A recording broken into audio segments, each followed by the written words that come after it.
Hey there folks, this is GreenXI welcoming you to my review of Final Fantasy IX. This is for the PS1 and it's available over the SEN network as well. There are going to be one or two minor spoilers throughout this little review, but nothing huge, more like just side quest results maybe, what your reward might be. But I'll try not to give any plot development away or anything like that. Yeah, that's about it. It is a game that's over 4 discs, so there's going to be quite a lot to talk about. Anyways, let's get on with it. I feel like I should start with asking you, or asking myself, what Final Fantasy IX actually is overall.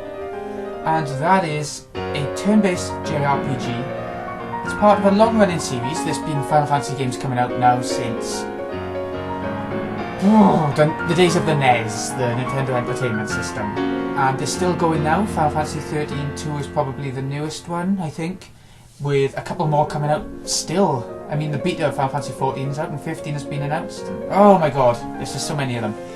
But anyway, it's a medieval fantasy game.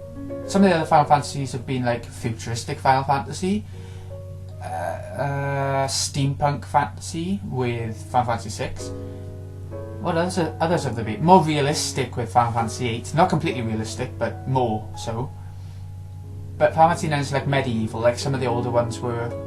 It's gone back to the roots. And that's the whole point of Final Fantasy 9. It goes back to the roots so much that I think everyone who's a Final Fantasy fan should enjoy it. There should be something there for everyone in that case. I will be looking down at my notes, by the way. I'm sorry about that. It's just a lot to get through and I don't want to forget anything. So, let's kick things off then with the gameplay. I'll start off with the battle system because I feel like that's where the whole essence of an RPG boils down to, the battle system. It's a typical JRPG for the most part, but there are a couple of little tweaks that make it a bit more interesting, I think. There is something called a trance system. Before I explain that, I think on the one side of the battlefield is going to be all the enemies, on the other side is going to be all your characters. Typical JRPG. You choose attack, magic, skill, etc. And depending on which characters you choose for your party, are what commands you can use in battle. So the Black Mage, Vivi, he can use black magic commands. The Thief, Zidane, can steal from enemies and use thievery skills. The White Mages can use white magic and summons and stuff. So there's a lot of variety in the battle system depending on who you take in. And that's what I think is an amazing thing to have in a game, in a JRPG. A lot of variety. You need that, otherwise the JRPG will get stale halfway through because they're such long games. What other things are there in the battle system that I should talk about? There's the trance system, like I was going to say before. You have a little bar. It fills up every time you get hit or when you hit the enemy. And I think when you heal as well. Although I might be mixing that up with Final Fantasy X a little bit. But yeah, the trance system. Now, I don't want to talk about it too much, but this again depends on the character. The Thief, he'll be able to attack for a lot more damage and use Dyne, a special ability that's only available during trance. And that deals a hell of a lot of damage to either one enemy or all the enemies, depending on the skill that you learn for him. One of the White Mages, Ikko, can use double white magic, so use like full life twice in one round, which is amazing. Black Mage can use double black magic. The Dragoon can jump out of the way of battle and do bits of damage every turn. So yeah, there's a lot of that sort of stuff going on. As well as the battles, there is the world map, which is how you walk from towns to dungeons and how you find a lot of the random battles. It's a little bit different to Final Fantasy IX. It's done really well. You can see the towns as you're coming up to them, and you have to press, I think you have to press X before you can enter. I'm pretty sure you do. And when you do, in Final Fantasy VII, think back to Final Fantasy VII, where you would walk into a town and you'd automatically enter, and that would be the same with a couple of the other older Final Fantasies. In 9 you have to press X to enter, and that is a huge improvement. It might not seem like much, but it means you don't accidentally walk around and go back into a town. And the loading times are a little bit slower in Final Fantasy 9, so you got that to worry about if you were gonna randomly walk back into a town by accident. And talking of the world map, there are a couple of things you can do on there. You can use the Moogle flute to save. You can save pretty much anywhere in the game. There are plenty of Moogles around the place. There are plenty of save points in general. You shouldn't have to go too long without saving, which I know is a bad thing in RPGs. You don't want to have to go a long time without saving. Unless you have a lot of dialogue at one point, that's pretty much the only time you'll have trouble saving, when you're in the middle of a block of text, like a huge block of text. So there's that. You can also use chocobos, a staple of Final Fantasy games, where you run around and it just avoids the random encounters and gets you to places quicker, you know. What else is there? There is... oh yeah, sometimes the world map can actually change, which I think was a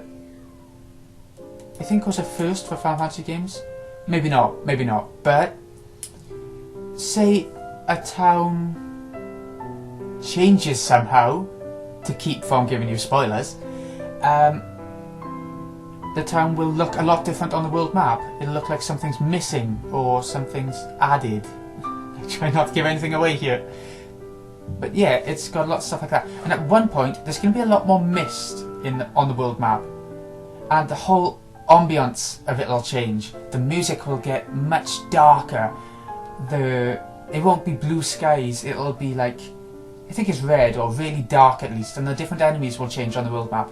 And that was such a nice twist, and that's not until like Disc 3 or Disc 4, but either way, it's a nice twist, it really is. Another aspect of the gameplay, the towns. Now, as you can imagine, these are important. This is where you upgrade your weapons by buying from shops, either normally, or through the synthesis shops, where you merge a couple of weapons and items together to make better weapons and items. But this is restrictive, it's not as fully accessible throughout the game as you'd expect. You can only synthesize a couple of different weapons each time you visit each synthesis shop. You can't synthesize anything from the entire game straight away. It's not like that. It'd be good if it was. Actually, I don't know if it would, it would make it a bit too easy maybe. You know. Otherwise in the shops you can buy items, typical JRPG. There are non-playable characters walking around that you can talk to. Typically, you talk to them once and they'll say the same thing over and over again, but now and again there'll be a couple of characters that say 2 or 3 different lines. You know, it gives a little bit more variety in that sense. There are mini-games. Now this is a huge thing with Final Fantasy 9. Huge amounts of side quests for you to do whenever you want. In the towns, there are things like Alexandria, the first town you start in, or city. You can go skipping.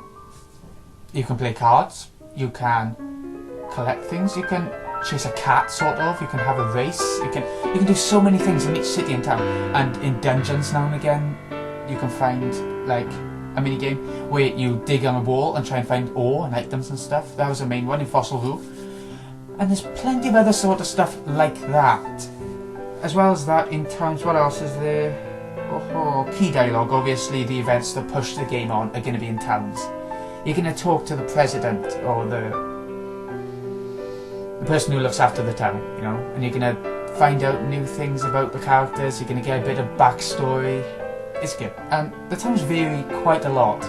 From massive cities like Alexandria and Limblum to nighttime thieving slums like Treno, which is always dark, is always nighttime, and the music is pretty amazing. I'll just leave that here. To the really quiet little villages, like the village of Dali, where the music is so calm, so peaceful, and everything is just so nice. And it's the Black Mage village where it's full of mystery. There's just so much going on with the towns. Each town has so much character and so much that differentiates it from every other town in the game, which is amazing because a lot of JRPGs just have the same basic town.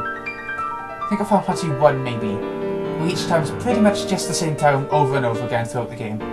Or you think of Wild Arms 1, the same thing, pretty much the same town, but with houses in different layouts, you know. What else was I going to talk about? Right, okay, let's give it... the dungeons, of course the dungeons. You're going to have a load of random battles. There can be puzzles in the dungeons. There can be really unique features that you don't see in other RPGs. There's a fossil rule or Gargan rule, where the Gargans, I know that makes it sound like it's Gargan rule, but it might not be, are sort of climbing around and you have to use flowers and make them eat them and climb on them to go different ways and change the sort of water directions to scare them to go in different directions. And it's really interesting little tactics like that that makes it an amazing game in terms of dungeons. You'll usually have a boss in each dungeon, usually. Now and again you might not. It might just be a way to get through a place, like... There might not be a boss, that's all I'm saying. But sometimes you can get bosses in towns and stuff as well, which is good. I quite like that. I'll give it a 9 out of 10 in terms of gameplay, because I'd love to give it a 10 out of 10, because it does everything pretty much perfectly. But I give it a 9 because of the genericness and just how typical it is of a JRPG. It's just got so many features that you know are going to come. You can predict they're coming. That's that. 9 out of 10, I'd say. Let's go on to graphics next, because I think I want to mention these. Back in the day, they were really good for their time. Really good. Now, they might have dated a bit. But if you can play a game and understand that the graphics aren't the most important thing, this can still be your game. Let's have a look. Chibi-style character models. They're going to be characters that are sort of squished together and made to look cute, rather than being more human. Does that make sense? So, Zidane, he's not just a normal human guy, he's like an animal man, he's a monkey man. He has a tail, he has monkey face features, he climbs around a lot.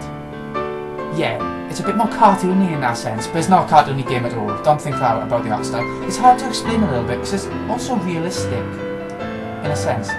Not as cartoony as Final Fantasy VII. So, I'd say have a look at a video to find that out. Or even, I'll probably be putting cutscenes over some of my talking, so you'll see just what I'm talking about.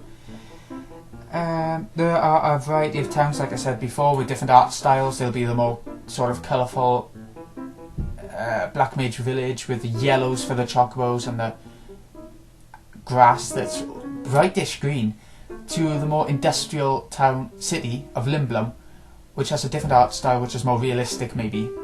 I think that explains it the best. The battle spell effects are nice.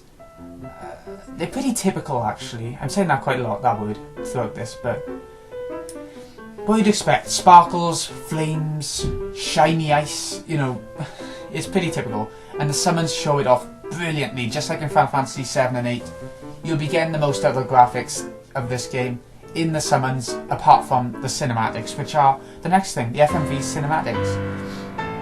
They still hold up today very well. I don't know what else to say about that, but they are a lot better than the in-game graphics. They're like a proper movie, like a proper, if you look at Advent Children, Final Fantasy 7 Advent Children portrays it the best, I think. Where it's like gameplay, graphics, but polished up so much that it's amazing, you know. It's pretty good. I'm going to give the graphics a 9 out of 10. For its time, it was brilliant. I've knocked off a 1 just because they've dated a little bit. If I was just basing this review off of old-time review scores, then yes, I would give it a 10 out of 10. But they've gone all a bit pixely and old-fashioned now, maybe, of the PS1 era. So, 9 out of 10 for that. Sound. What have we got for that? Right, a lot of the songs throughout the soundtrack of the game are based off of the same song. It's called Melodies of Life, and say you're walking around on the field map, you'll hear the tune of that song playing as you walk around. Now, you'll go to a place like... where have I got here? You'll go to a place like... I can't think now. But there are certain cutscenes which have the music in the background where you hear it in a slightly more original fashion. It might have lyrics to it, it might not have lyrics to it, it might have slowed down, it might have extra instruments added. You know, it's sort of redone for different locations. Think Banjo-Kazooie. For those of you who have played Banjo-Kazooie for the N64, 360, you get the same song repeated throughout the game, but sort of changed.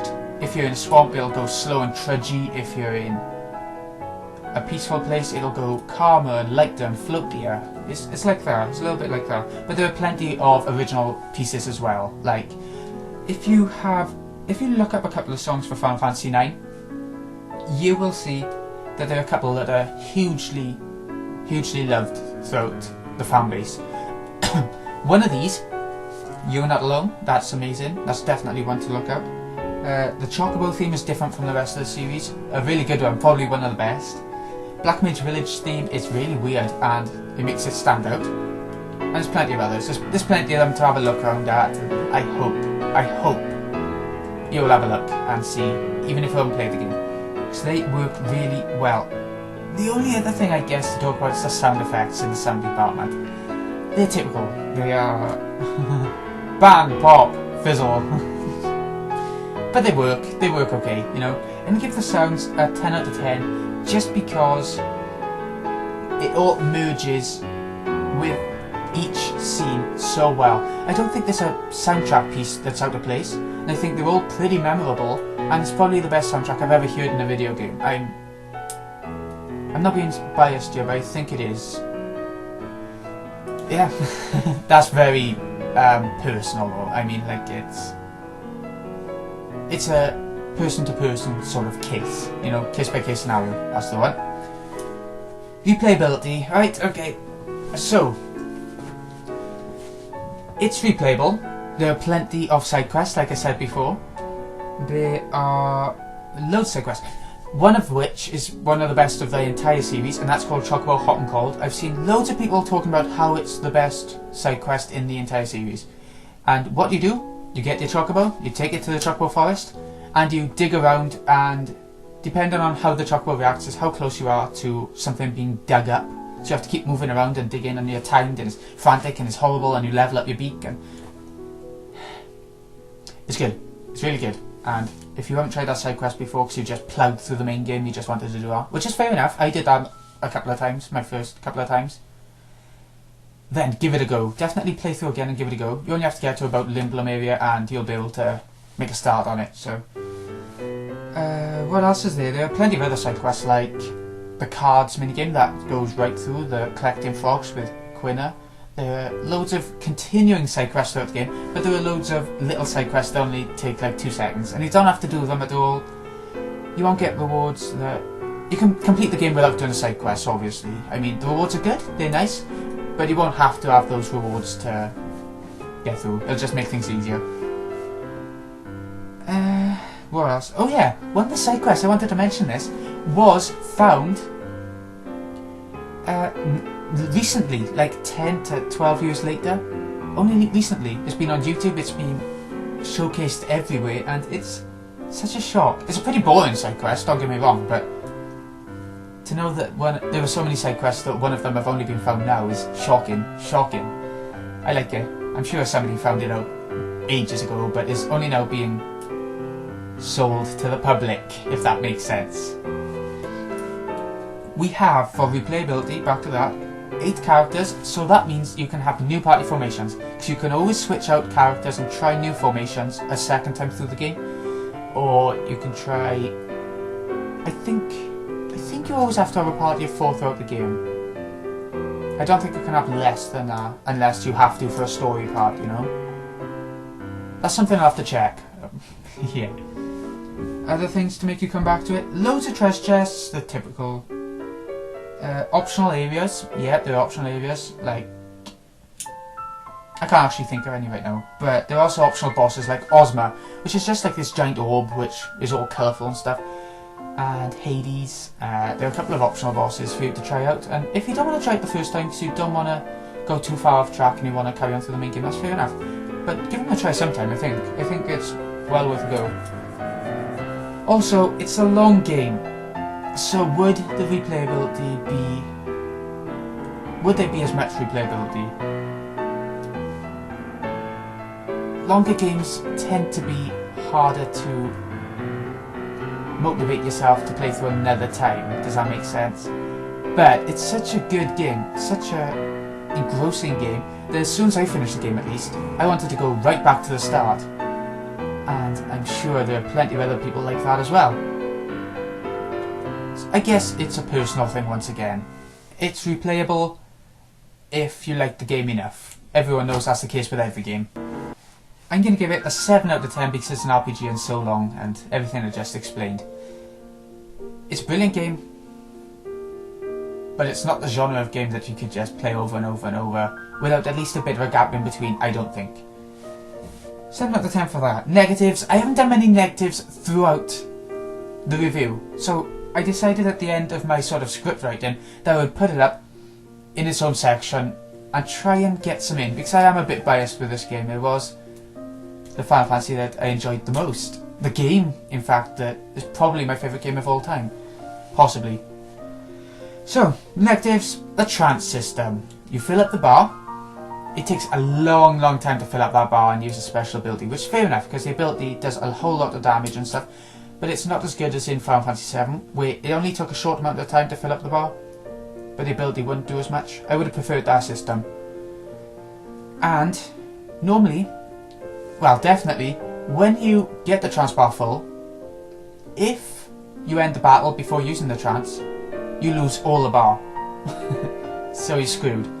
And the trance system makes it so that you'll normally have the trance on a regular enemy rather than a boss. That's how I've always found it. And that's annoying. As well as that, we have the battle loading times. They are slow. They are slow. As soon as you have a random battle, you'll see the swivelly effects and stuff, and it'll only take 5 to 7 seconds to get into the battle. That's a long time. When you have a battle every few seconds, that's going to be a long time. It adds up a lot. That's annoying. The steal system. It starts off, at the start of the game, you'll use Zidane, the thief, and you'll steal from a boss, and you'll normally get the items in 1 or 2 tries. But as you progress, even with abilities that you can equip that will increase your stealing success rate, you are going to be taking, maybe, from my personal experience, I had to steal for half an hour to get this one item off of a boss at one point. And that happens a couple of times actually. It's horrible. It is horrible. But you do get some good equipment out of it. So if you want to put in the work to steal stuff, you're going to get some good rewards normally. I mean, yeah. Kuja's Palace. The most horrible dungeon in the game. It's fine when all your characters are together. A bit of a spoiler incoming, I guess. But when you only have your mages for that dungeon part, you are going to be finding it hard. Because you're not going to be using all 8 characters throughout the game. Probably not anyway. Some people will, some people won't. So when you only have mages, and some of the enemies in the dungeon are resistant to magic, sometimes, it's horrible. I didn't like that at all. But there we go. You could always take a character in that physically attacks as well, so, you know, I don't know. Finally, on the negatives, we have Amaranth, one of the 8 party members.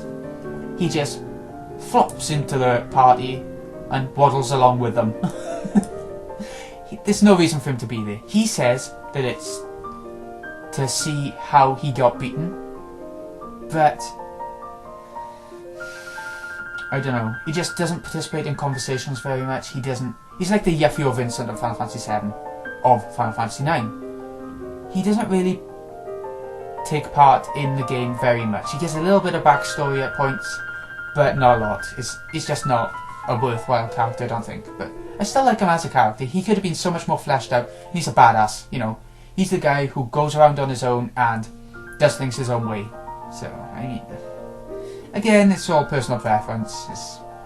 But I will say that as a negative because for me, he was a bit tacked on. Here we go. Overall, okay, let's wrap things up, shall we? It's a worthwhile experience for definite for any Japanese RPG fan.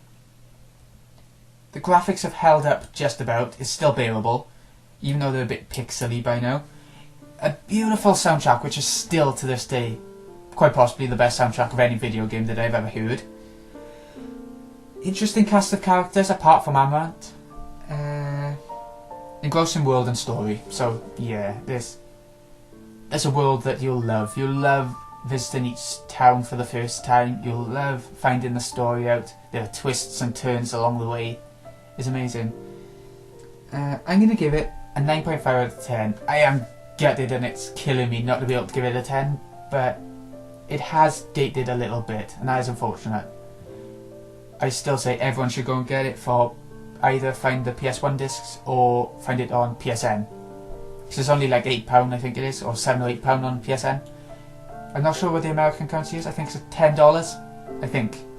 Anyways, I hope you've enjoyed this review. I know it hasn't been 100% exciting, but I hope you've enjoyed. I made this review because it was my favourite one. I was trying to think for a while, what game should I review? I want to give one a go, a proper review. But there we go. Anyway, hope you've enjoyed. I hope this will persuade some of you to go back and look at quite possibly the best RPG out there, and to give it a go even though it's quite old now. This has been Video XI. Hope you've enjoyed. I'll see you again in a bit.